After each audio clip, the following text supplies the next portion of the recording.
In my community, they see a girl as a source of wealth and not given a chance to go to school. That unique part of me changing the norm and introducing football, let me sacrifice my own personal interest and empower as many girls as I can. I could see young girls being put on the beads as early as 4 to 5 years. It's a sign that they are preparing you for marriage. And normally, these husbands are...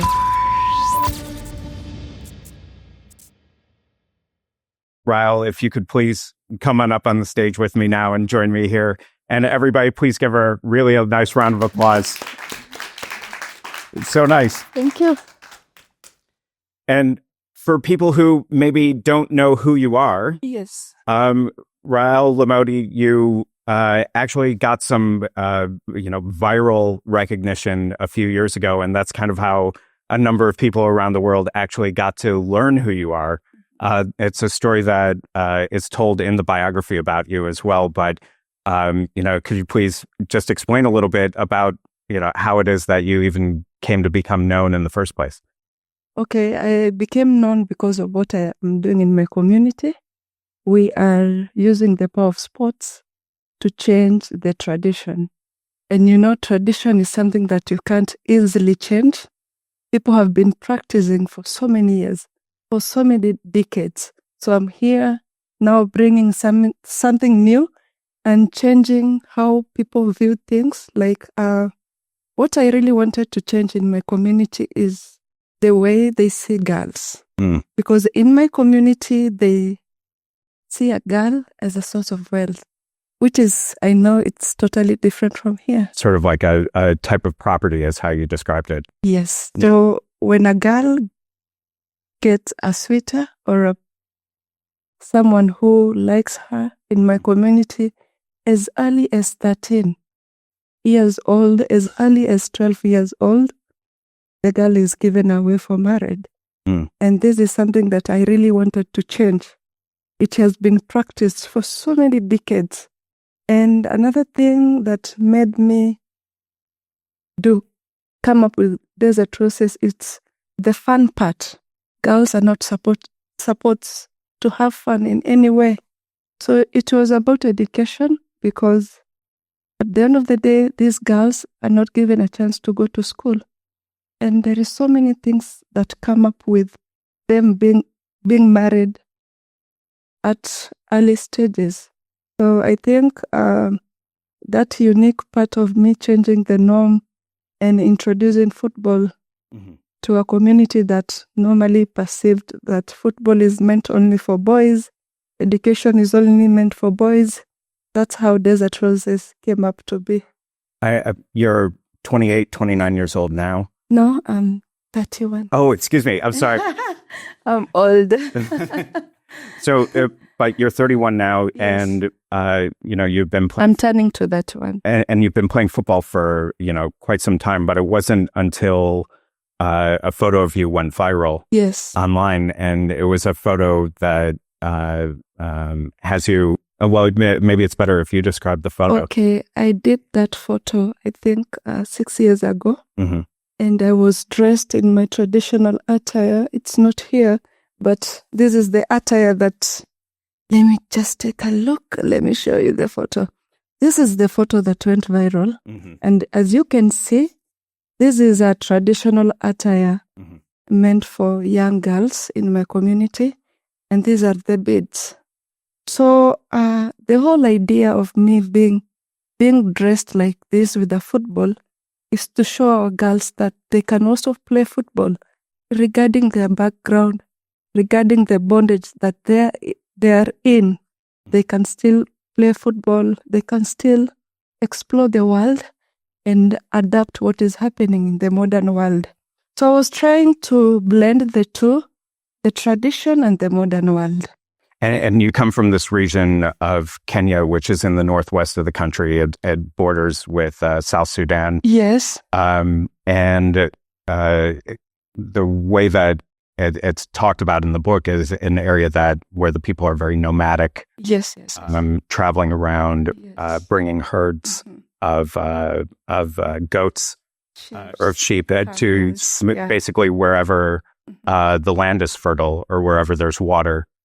How, but it wasn't where you grew up. It was where you were from, and then your family moved to Nairobi. Yes. So what was it that actually led your parents to want to leave this part of the country and go to a bigger city? One thing that made my parents to move to the city, my dad saw an opportunity in the city in terms of good education system.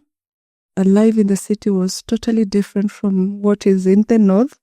Turkana is one of the communities that is marginalized. There is a lot that is happening in terms of underdevelopment.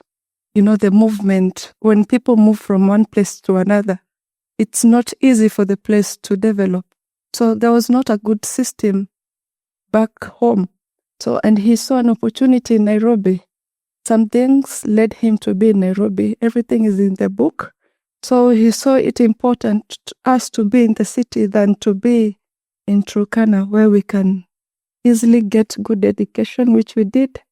Yeah, so that is what made him to be in the city. How old were you at the time when you moved? I was around 4 or 5. Yeah, so an unusual moment for you. It must have felt very strange as a girl growing up in this much different area than what's more like a built-up city. That transition must have been unusual, exciting, I'm sure, in some ways, but scary in other ways. I can't really remember well, but when I was growing in the city, we used to go back home. And things were totally different. What I saw in the city, it was different from what was happening in my motherland. Like, girls were not going to school. They are not having fun. People are moving. Each time they are moving. And when they move, the girls are not going to school. And, this is also something that we are really trying to fight in my community, because climate change has really changed a lot of things. There is no longer enough water points, no green pastures for the nomadic people. So we are advocating for them to shift from moving and start agriculture, because right now climate change is clear in my land. So there is need for them now to settle in one place rather than moving from one place to another. So what I used to see, it was different. So I think, yeah. And this idea of kind of, bringing a new way of life to a culture that's existed for many years, a long time. One of your principles, which comes from, I think you described it as coming from your mother, was the idea that, of how important education is, because with education is where you have the ability to then return back to your roots, to bring new thoughts and new knowledge and new ways of thinking. Was that something that came from your mother, or was that something that came from your father, or is it something that you developed along the way, a way of thinking? I think that principle I developed when I was in the city. Like I had told you, in the city, the system is totally different from back at home. Good schools, new opportunity. Girls and boys are going to school. Girls and boys in the city are playing football. That was now the vice versa of what was happening in my land. And I think my father saw it important for us to get education, because I think he had his own reasons, but he told me that he saw it important for us to remain in the city rather than going back home, and automatically I will be maybe somewhere in Turkana with so many kids, and maybe not here right now if he didn't have that mentality of kids to get education. So I think he had his own reasons, but he once told me that he saw what education is doing in the city, the opportunities when you are educated. And I think to him, whatever was happening at home was not fair to girls. And was that Is that an unusual way of thinking for people, for men, especially from Turkana? For him now, he was exposed to the world. When you are in the city, of course, you'll interact with different, maybe people from different communities. And I think that really contributes a lot to how now he was in the past. So what he saw, I think, really contributed to him to give us a chance. Yeah. And he was working, various jobs, when you were a child, and your mother was working in a kind of stall, a sort of like small grocery stand, right? No. When we were at the city, unfortunately, I lost my mom because he was working in a power plant. Right. And I was spotted playing football by a German sister. And she had an orphanage, and he used to support vulnerable kids or in terms of education. It takes you in, provide everything that you required. So she spotted me playing football, and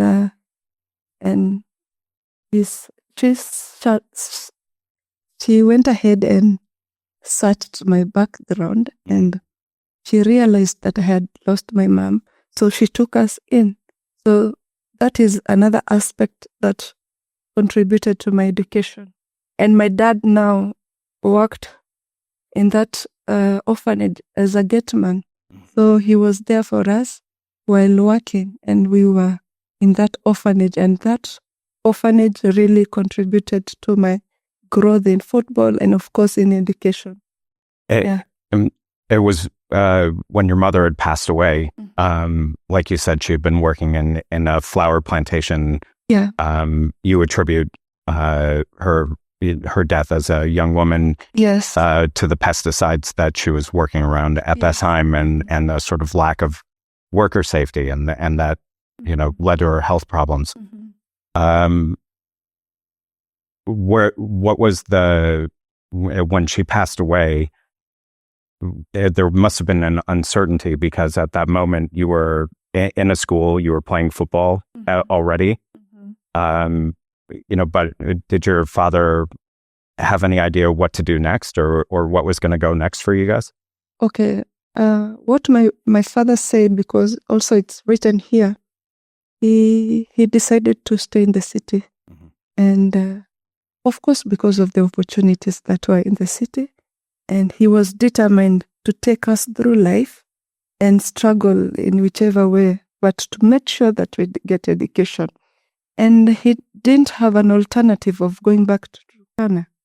So the only thing that he had to do, even before we were taken in by Sister Louise, he told me that he was ready to face the world with us as long as we get education.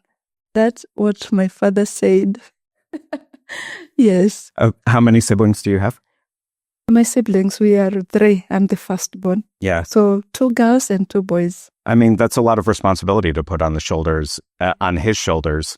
And then it's while you're playing football on a boys' team during school, when you were around, I think, when you were a teenager, that this German nun, yes, who had set up her project in Juja, she spots you playing football with the other boys. Yes. And as you say, playing much better than some of the boys on the team. Yes. And, what was it that she saw in you, and what was it that she saw in your father that she took your whole family in? Because she gives your father a home, she gives your father an opportunity to work, and gives you and your siblings an opportunity for education. What was it that she saw in you and saw in your family that wanted her, that led her to want to help you?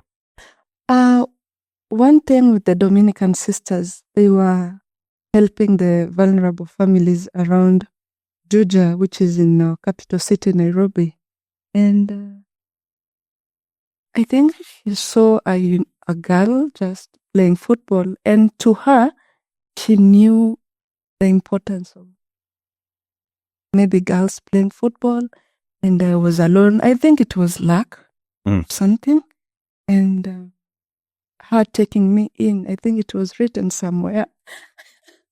I mean, are you a religious person yourself? Initially, I was a Catholic. Yes, I'm still a Catholic, but I'm also thinking of changing my religion, which I won't say now, but I believe in God, in the universe. I also believe in our ancestors. Like, I come from Turkana.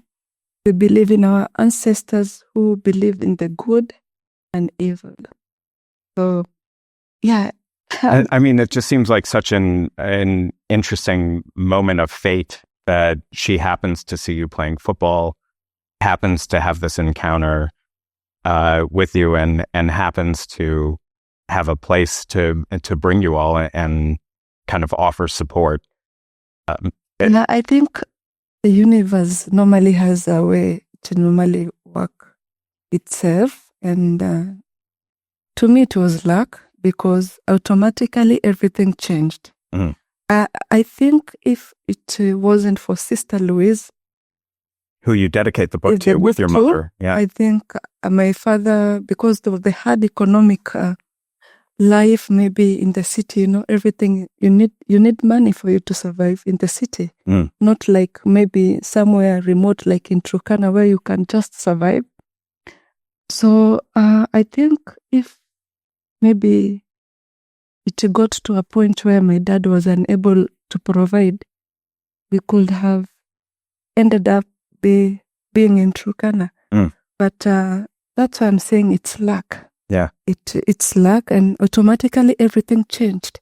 My father got a chance to work at the orphanage, and we were comfortable living in that home where everything was provided.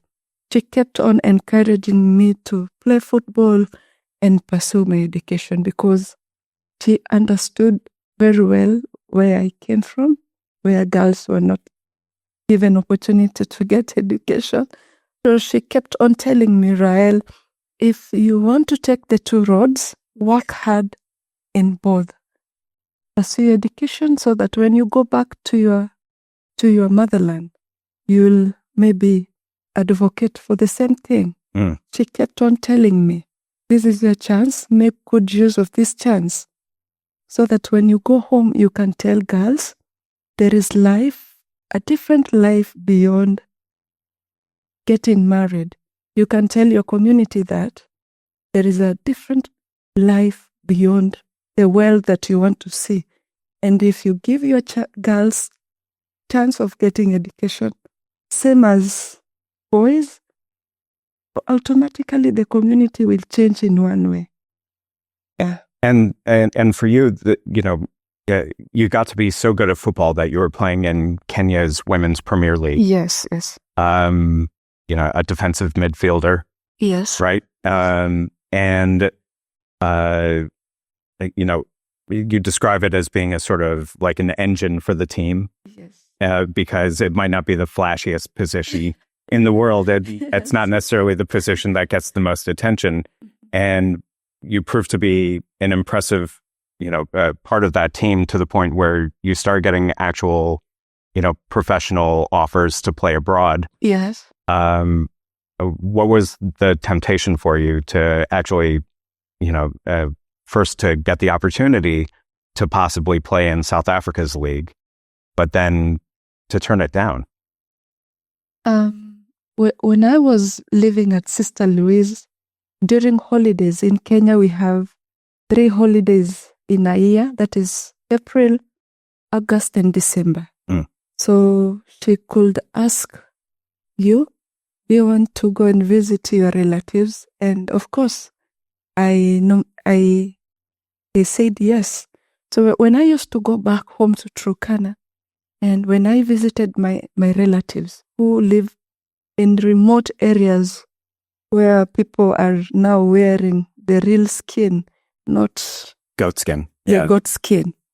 So when I used to go there, maybe for a week or 2 weeks, I could see young girls being put on the beads, at as early as 4 to 5 years. That's when they start putting you these beads on your neck. Mm-hmm. And automatically when they put you these beads, it's a sign that they are preparing you for marriage. So that when you reach 12, 13, 14, they get a husband for you. And normally, these husbands are older men who already have so many cows, so many goats, so many sheep. And for us, we practice polygamy. So he can marry as many wives as he wishes because he has wealth. I used to see girls not going to school. They don't have fun like I used to have fun in Nairobi because I could play football. I could just engage with other girls.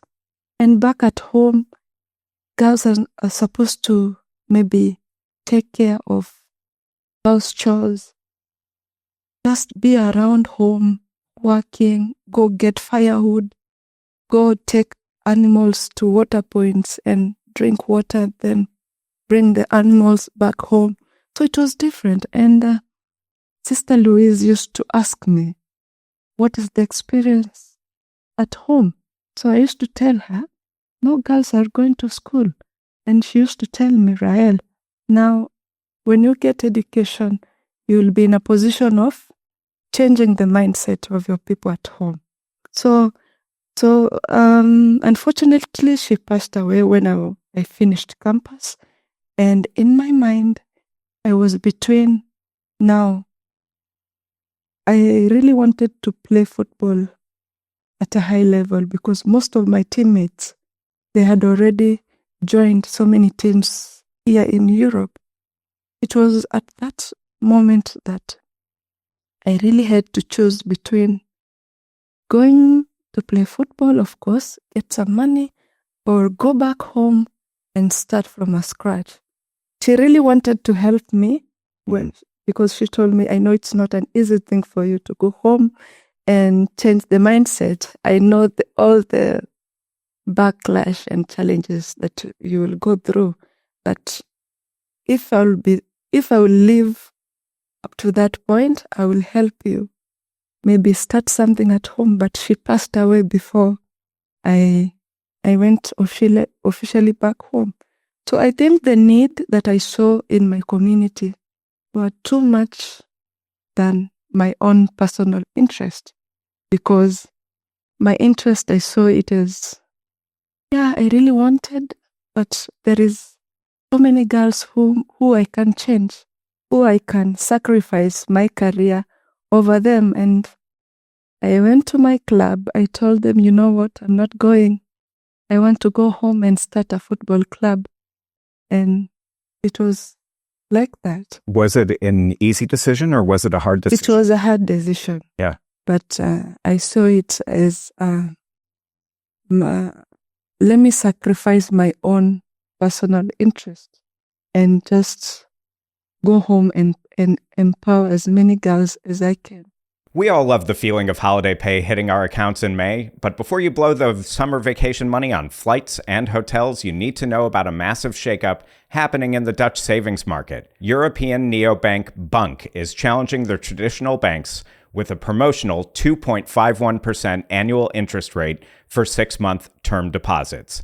Now, that is way better than conventional Dutch banks, which keep savings virtually idle with interest rates well below 2%. About a third of people surveyed here said they plan to save their holiday allowance this year, and Bank's promotion for new and existing customers in the Netherlands lets people grow this money safely with a predictable return. And better yet, it takes just a few minutes for new users to set it up and only seconds for existing users via the Bank app. The whole process is paperless, painless, and can be handled entirely on your phone. You can park anywhere from €1,000 to €10,000 and earn a nice return in time for winter. But you have to act fast as this promotion runs through June 14, 2026. So head over to Bunk.com today to grab this rate and make your holiday pay work harder for you. Financial services are administered by Bunk BV. This sponsored message does not constitute formal investment advice. Interest is distributed entirely at maturity. Penalties may apply in the event of an early withdrawal, and the promotion is subject to capacity constraints. Full terms and conditions apply to all participants and are available on bunk.com. What was there a specific moment where you decided, you know what, I'm not going to do the professional football career. I'm going to take my life in a different direction? I think no, but I think it's something that was in my heart. I said, if I decline now, I say maybe I'll do it later. And maybe I go Europe and I stay there maybe for 5-6 years. Time will be limited on my side of going home. So yeah, I automatically decided to leave football and go start from a scratch.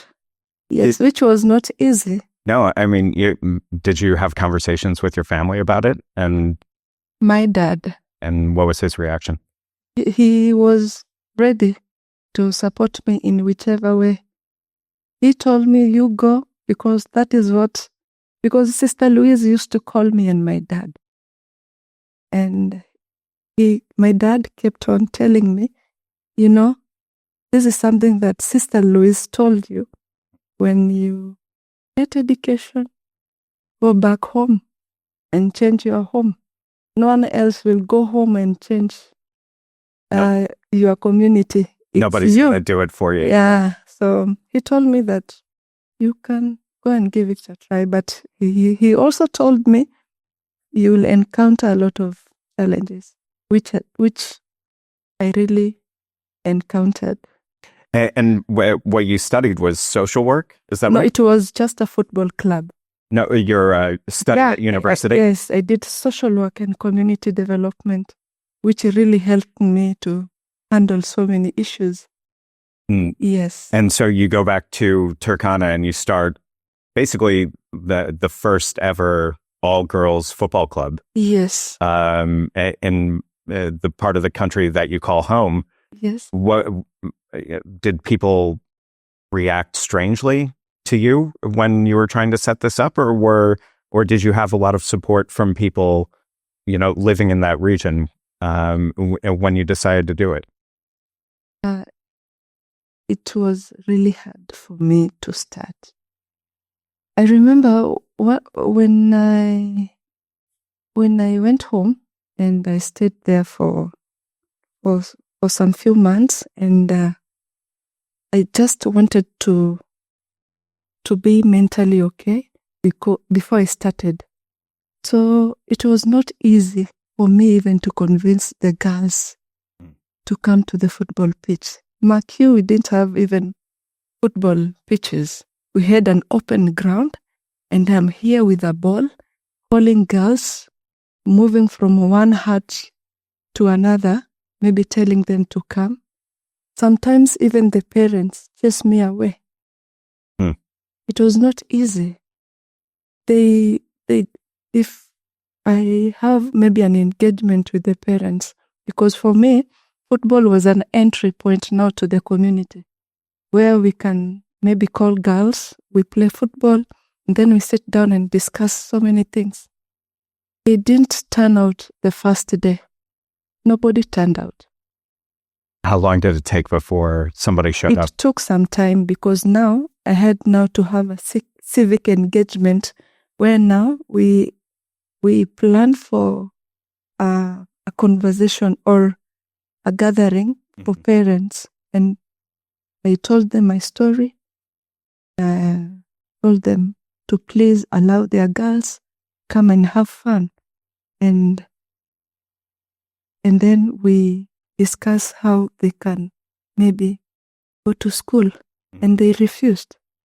They were telling me, if they go and have fun, who will take care of the house chores? Who will bring us more animals if you take them to school? If you tell us to take them to school? And they even tell us we don't have money to take them to school. So we are not ready for such a thing. A school where we will also have to maybe buy books, buy pens, buy uniforms. We are not ready for that. And please don't tell our girls to play football, because football is we saw it somewhere, boys playing. It's for boys. Don't come telling us here that our girls can throw their legs up and down. So it was not an easy thing. But with time, with more civic engagements where we work now closely with the government, there is a Kenyan constitution or law or policy that it's against early marriage. It's against girls not going to school. So but how long was it that it actually took to maybe it actually took like really it to make took the like thing? 3 years for me to fully convince the community, and we were conducting a lot of civic education. We moved from one village to another, have gathering of parents plus their girls. We talk to them, and by the help of area leaders, it was something that we kept on doing. And Turkana is big, so it took time for us to cover the whole of Turkana. Not everywhere, but in different places we were able to touch and spread the gospel of football and education. Did you ever think about quitting? No. Even when it was getting tough and you didn't have anybody showing up? No. There was never a moment of doubt in your head? There was never a moment that I ever thought of quitting, because me in person, I gained my strength from my father. If my father quitted, maybe gave up on us in the city, him being a single parent, it was not easy. So I really learned a lot from my father. Yeah, the sacrifices, the power of resilience, and keep on pushing. Because for me, it was passion. And what I saw in the city where educated people go to, the opportunities they get. So that alone kept me moving. And I knew Sister Louise told me, she prepared me for this.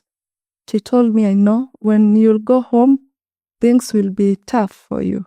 But keep on, because you want to change, even if it's huge, keep on moving.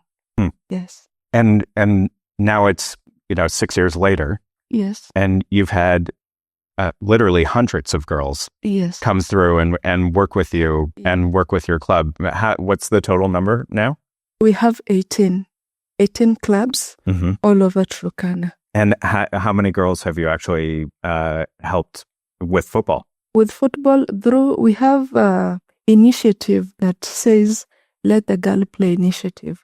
So through the initiative and the activities that we normally do, which is we normally provide sanitary towels, we give out scholastic materials such as books, pens, because education is free in Kenya. So the basic needs, us as an organization now we boost the community with those basic materials. And we now work closely with the community members where we share the responsibilities. If Desert Roses provides books, pens, sanitary towels, you as a parent, go sell your goat or find something to support your girl. Buy her uniform so that we can own the problem as a community. And it took time for me to convince them to also provide for their girls. So with my project, we have been able to reach out to around 4,000 girls. 4,000 girls? Yes, 4,000 girls. I mean... through our programs, mentorship, through the distribution patterns that we normally work with. So we have been able to touch around 4,000 girls. That alone is amazing. Yes. But also, the work that you're doing, it's, you're hinting at it a little bit, but it doesn't at all stop at football because, it's almost like the reading about you makes it sound as you're as much a football trainer as you are a social worker, as you are a mentor, even a sex education teacher at different moments. And, where was that at all how you envisioned your life when you were younger? Or is that just sort of the direction that your life took? I think it's the direction of my life, for you to maybe to handle education, you have to do civic to the parents, because if you don't talk to the parents, automatically the girl won't go to school, and it has so much in it. So I had to be a coach, a mentor. We do health education, and of course we also tackle climate change, because right now climate change is clear in Turkana. Turkana is semi and semi-arid. There is no longer enough pastures for our animals. The water points are drying up. So we are trying as an organization to work to at least handle different challenges that we have in our community. I know we can't handle all of them, but where we can, we do it. I mean, it's an amazing story. Yes. You yourself also have a child. Yes. As well. Tell me about her. She's there, and she plays football, and I've been really trying to balance motherhood and my work, which is, us women, we can do anything as long as we can combine a lot of things. But she's an amazing daughter. She can become one day a professional football. She can reach to places where I did not manage. So yeah, I'm a mother balancing everything, but it's a good experience. Women can work everything out, not like men. Yeah. For her, do you, as a parent, of course, you have your own ideas and visions in your head of, what your child might turn out to be at some point or another. Do you see your daughter as being someone who goes into professional football? Do you see your daughter as being someone who goes into social work or development? Or does she have other interests as well that, maybe she would follow?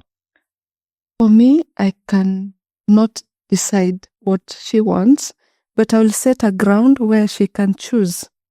I will teach her football. Maybe it will reach to a point where she doesn't want to play football, but she wants to concentrate on her studies, or she wants to do something different.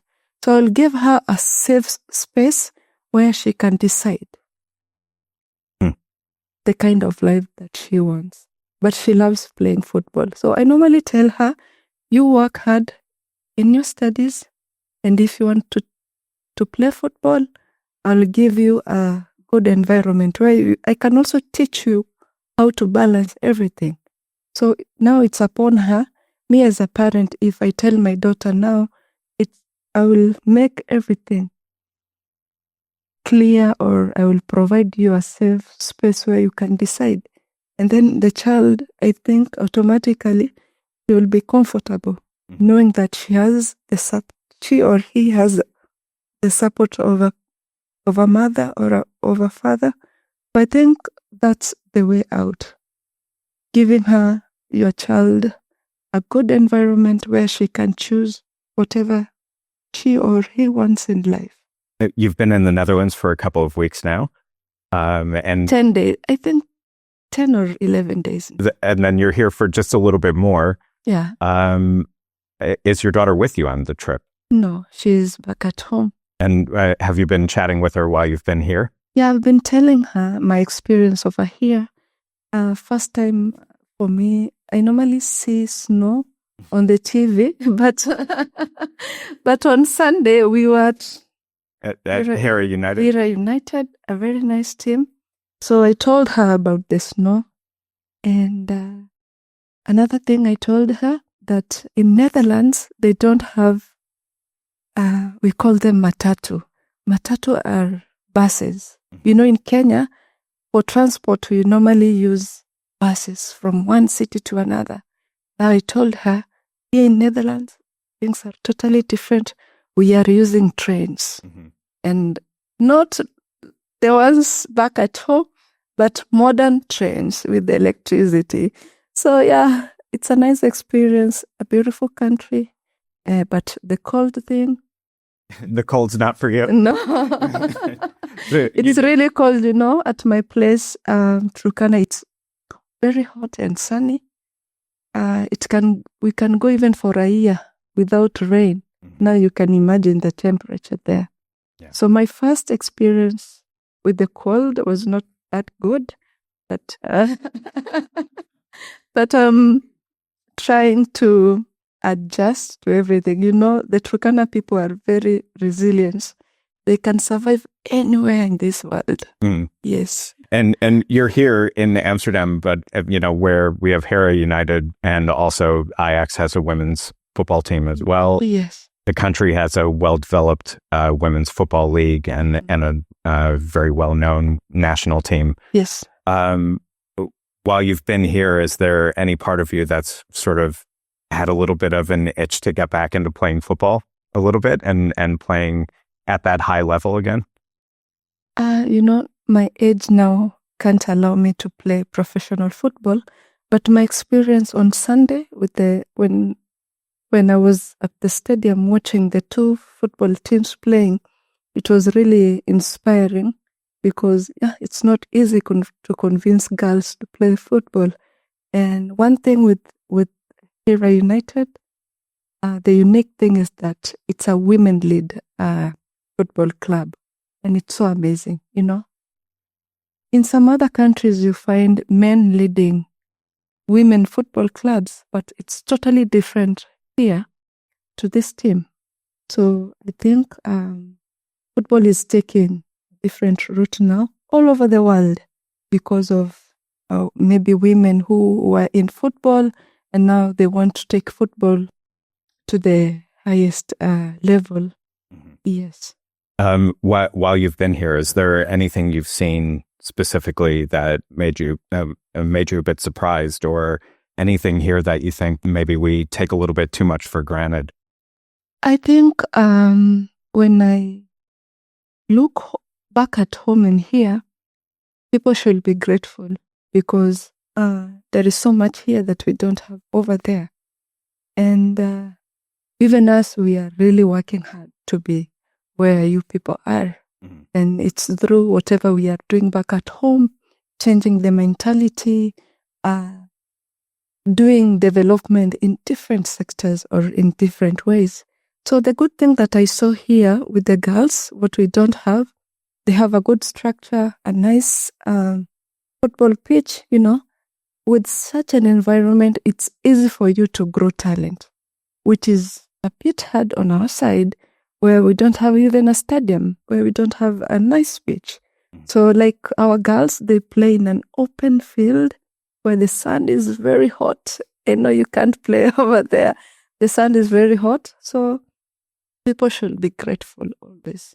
Well, for people who want to follow you or want to find out more about the club, how do they find out about Desert Roses? Desert Roses is on Facebook. Does Desert Roses have a website? Yeah, we have a website. We have a page on Facebook, and on Instagram we have a page. And of course, they can also follow me. I'm on Facebook as Rael Lomoti. We have everything about Desert Roses. Right. All right. Well, Rael Lomoti, the book's Roses Will Rise. Yes. Thank you so much for your time and for coming here at Kit Live in Amsterdam and sharing your story with us. Thank you. Really appreciate it. Give her a round of applause, please. Thank you.